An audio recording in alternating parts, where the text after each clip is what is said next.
live? Are we rolling? Okay.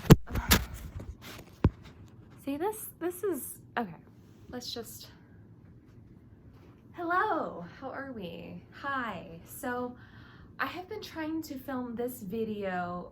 This is my third time trying to film it. At first I filmed it at home, but I didn't have the examples.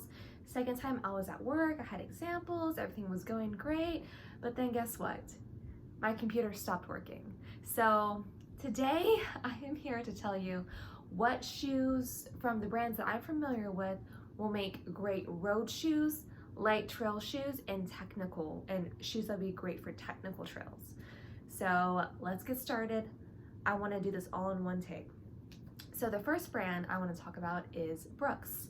Brooks makes extraordinary shoes.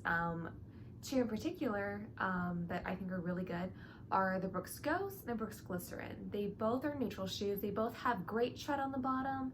The upper, especially in the Ghost, is made well. So I think if you did road and light trail, the Ghost would hold up very well. The Glycerin, the upper is a little thinner. So I think it would be okay on light trail. It's more of a cushiony, responsive, springy feel. So if you like that, you'll love the Glycerin.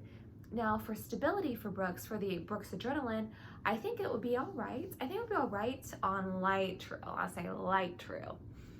It's mainly for road. The upper is very thin, so I would be just cautious doing any kind of trail running. Now, the trail shoe that is great with Brooks is the Brooks Caldera. The Brooks Caldera has a 4mm drop. It has a nice wide toe box, so your toes can splay out when you're running, trail running, and that's very important. And it's very springy and responsive, and I love that feeling in a good trail shoe. I love a snappy feel. So that's what the Caldera will give you. So all in all, for Brooks, if you want to do road to light trail, we will have the Brooks Ghost, the Glycerin, and the Adrenaline.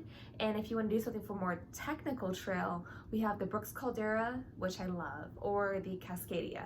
I haven't ran the Cascadia. I know it has probably a higher heel drop. I'm not exactly sure about the material, but I know it would be a heavy duty one, but I would personally recommend the Caldera. So the next brand we're going to talk about is Altra. Altra is a zero drop brand. I personally cannot do the zero drop, but a lot of people love it. A lot of people love it for its wide toe box, etc.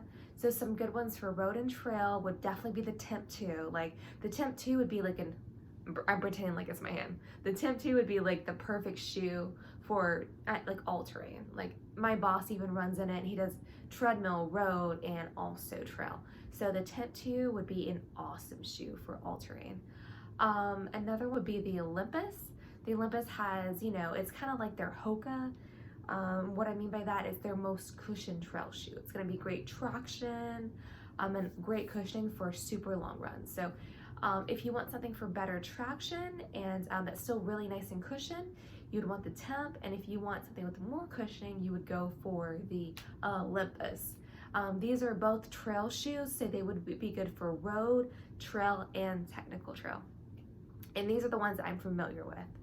I also have sold the Lone Peak before and the Superior. They're both less cushioned. So if you like that feel, then go in that direction. Let's see, the next brand, let's jump into, what else can I think of New Balance. So New Balance, their Fresh Foam 880, which is their neutral shoe, they made the upper very well. Like this is a road shoe, but if you were to do light trail, it would hold up well. It's a neutral shoe, so and it has the Fresh Foam midsole, so it's very springy, and I love a springy, snappy shoe. I love to have that feeling. So if you like that, you would love that shoe. Now, if you need stability, that's the New Balance 860. It has, and they both have pretty good traction. It's like okay. I would not do anything technical with these. I would just do road, light trail, and maybe gravel. So either one of those would be fantastic. So let's see, we're at New Balance. Let's talk about Mizuno. Mizuno is a great brand. It was one of my very first pair of running shoes. The Mizuno Wave Rider I think will be fine as a neutral shoe for road and very light trail. And for the Mizuno Wave Inspire, I would also just do it for road and light trail. I don't think these would be wise to wear on rocky surfaces or uneven surfaces. You're gonna need their trail shoe, and unfortunately in my store and personally I have not tried the trail shoe. I would love to one day, but you know, I don't have all the money in the world, so I have knowledge though. So knowledge, there we go. I think they'll be fine. But if you want to do technical trail and you love Mizuno, look into the trail shoe options. So we do Mizuno, New Balance. What else is there for me to do? There's Salomon. Salomon is definitely for technical trail, like mountainous environments. Like the ones that I'm familiar with are the XA Pro 3D and the Speedcross. So both of those. Speedcross has like talons on the bottom. It has a lot of traction. I think a shoe like that would be great for like Spartan races or mud runs.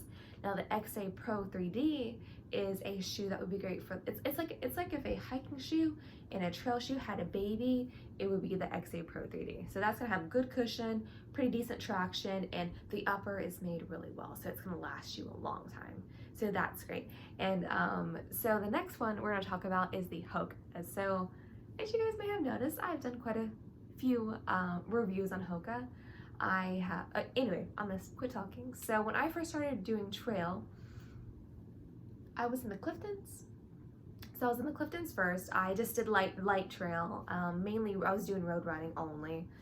And the Cliftons held up fine. Good cushion. I didn't really have to worry about roots and stuff like that because I wasn't doing anything major.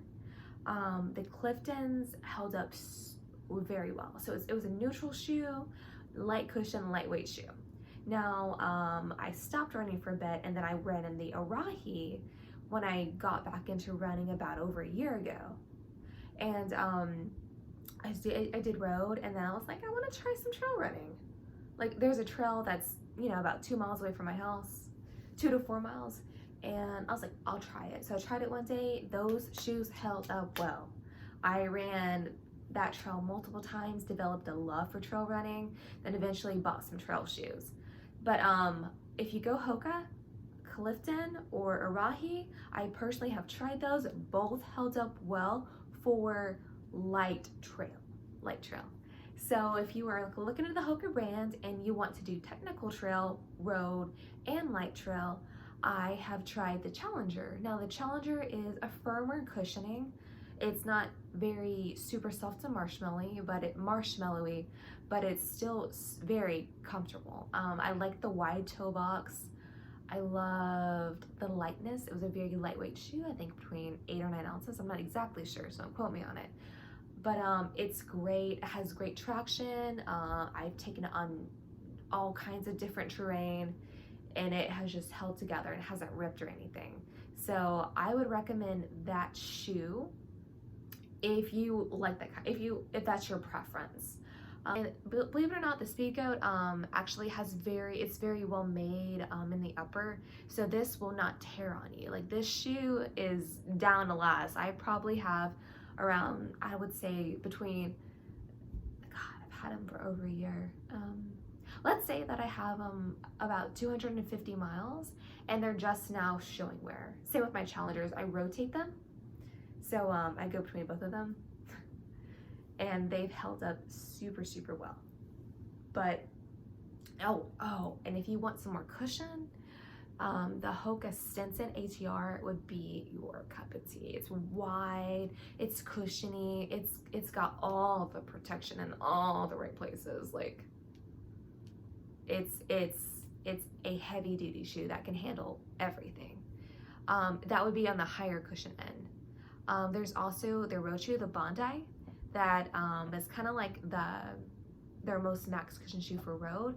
I would only do that for light trail. But if you want something for more technical trails, the ones that I just gave you would be the best.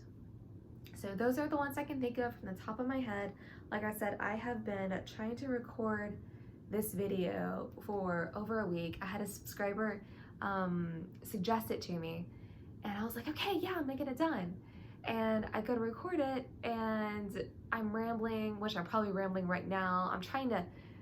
We're already at 10 minutes and 41 seconds. I'm trying to make a video that isn't super long, but you're gonna get probably whatever I put out here. So I re-recorded it, and I was at work. I had all the examples. It was great, but my computer just wasn't willing to cooperate. I tried. Well, this is number 3, so I hope number 3 is the best. I'm sorry I don't have the examples. You guys, I'm trying to give you content you want to see. I am open to suggestions. I would love to do some more sit-down talks, or if you guys want to see what kind of workouts I do to overcome injuries, because I'm currently injured. Got a nice little IT band injury right now that I've been dealing with since last June or July. So let me know what you want to see from me, or if you want to see any other kind of videos. I am open to it. I know we're in a hard time, and I know most of us, wherever you're at, you know, you're probably staying at home, being safe, like me, staying at home, but you want something to watch. So please, I'm not even going to edit this video just because I've had so many issues trying to record it previously. We're just gonna see how it goes. Okay, sorry, I'm done.